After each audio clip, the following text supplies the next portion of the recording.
Hello YouTube, Goddard Radio Moscow here again with another beer review for you, as is usual.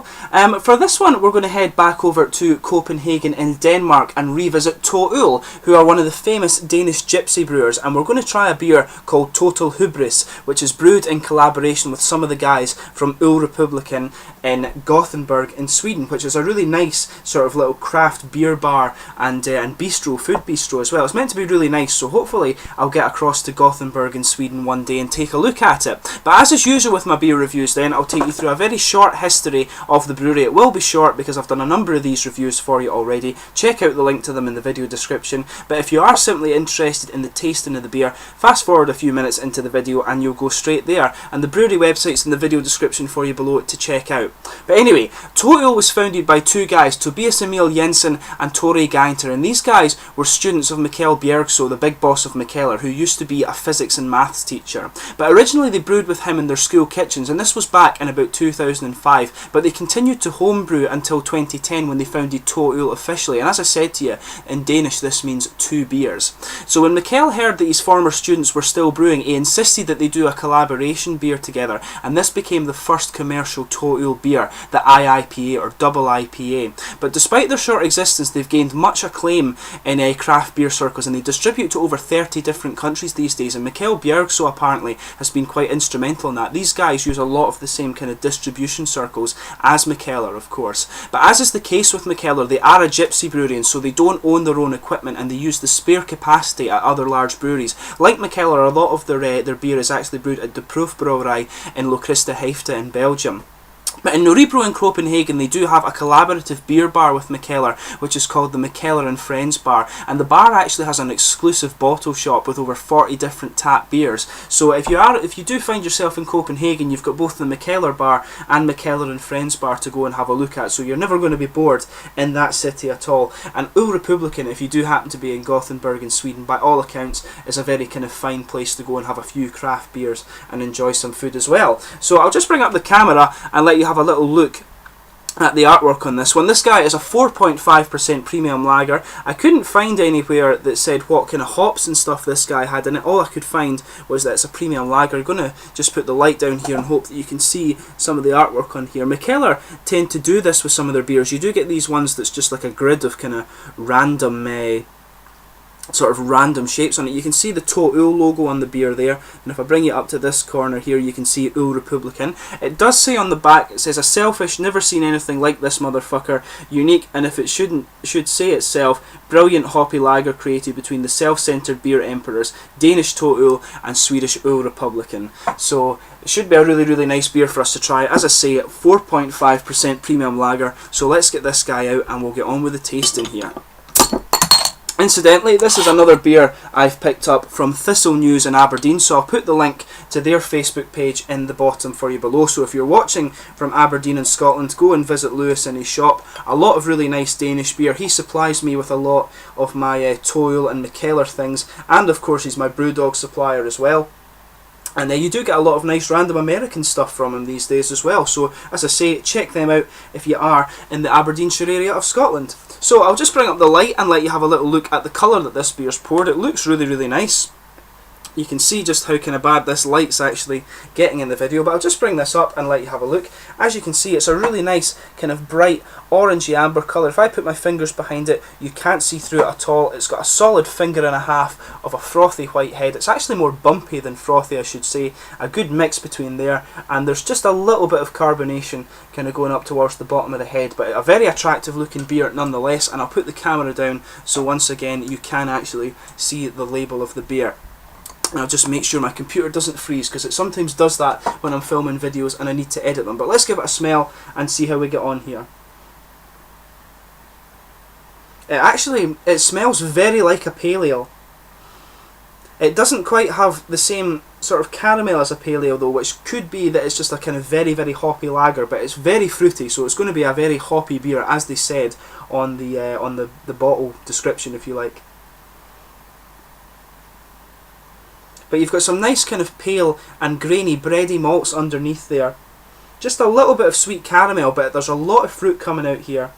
You've got a lot of citric fruits, pine needles, and it doesn't really have a kind of, it has just a little bit of grapefruit in the background, but it's mainly a sharper sort of peachy aroma that's coming out of this guy. But it's a really nice, it smells very, very fresh. It's a really beautiful smelling beer. If you do get the chance with this one, just take a little whiff of it before you actually get stuck into it. And I think this one was only brewed once, so I'm not sure how likely you are to be able to find this these days. But a very kind of, it's got a nice sort of, you can smell the sort of lager-esque malt base on this one, sorry. But it definitely has the hop profile that you would expect from a pale ale, you know, citrus fruits, a bit of grapefruit in there, a nice big bit of sort of peach sharpness to it, and also just a nice kind of, it's got a little bit of aromatic character to it as well. But let's give it a taste and see how we get on. So this is the Total Hubris, a collaboration between Ölrepubliken in Gothenburg in Sweden and also Total in Copenhagen in Denmark. So cheers.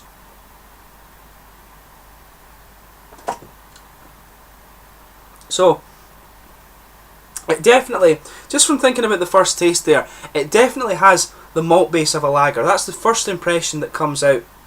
You get a nice big hop blast from it at the start, but then when it subsides and you get that malt character, it definitely has the kind of grainy, and bready malt base that you expect of a lager.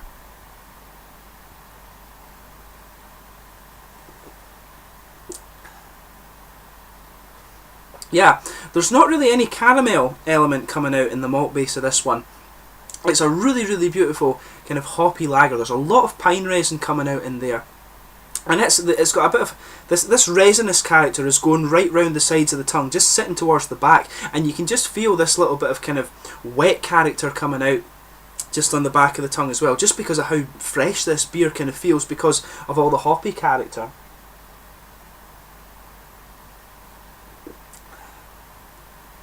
But yeah, you get just, the citric character mixes very, very well. It's quite hard to pick out the individual components on this one because they do blend quite well together. A lot of the citric character is kind of coming out in that kind of pine resin. The pine resin and the citric characters are perhaps the most prominent part of this beer, and they blend together very well. But when you get into the aftertaste, just kind of sort of at the front of the tongue and just maybe sort of going around the sides towards the back a little bit, you're getting that kind of bready and sort of grainy malt base that you expect of a lager beer.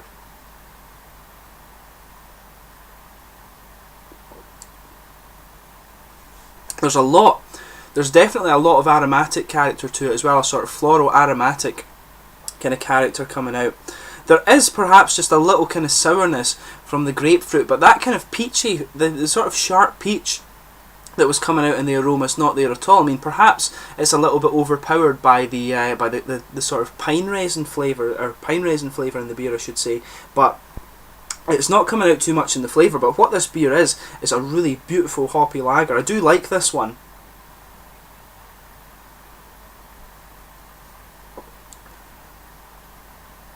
Yeah, the way that the kind of, what's cool about this one is that the kind of pine resiny and aromatic character leads you in really well to that sort of, it's almost like a slightly spicy, bready, grainy malt base that's in this one, and they sort of blend together very well, and it sort of makes the transition just go very, very smoothly between hops and malt, which is, it's very, very cool.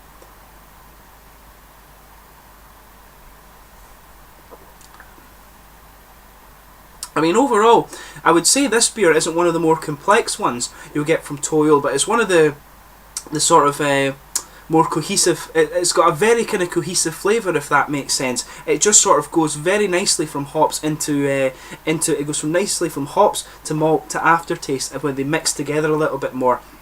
In the aftertaste, you're getting that nice kind of fresh piney resin blast in there. It's very, very well done. This is probably one of the best lager beers you're going to come across. And as I've said to you, my probably favourite lager beer that I have is probably the Randolph's Leap from Speyside Brewery in Scotland, and also the famous Schiehallion beer from Harveston Brewery. But this one is a really, really nice and interesting one, and I hope they do this again, because that's the only problem with these gypsy breweries, really, is that if they brew a brilliant beer, the unfortunate thing is you probably will only see it once.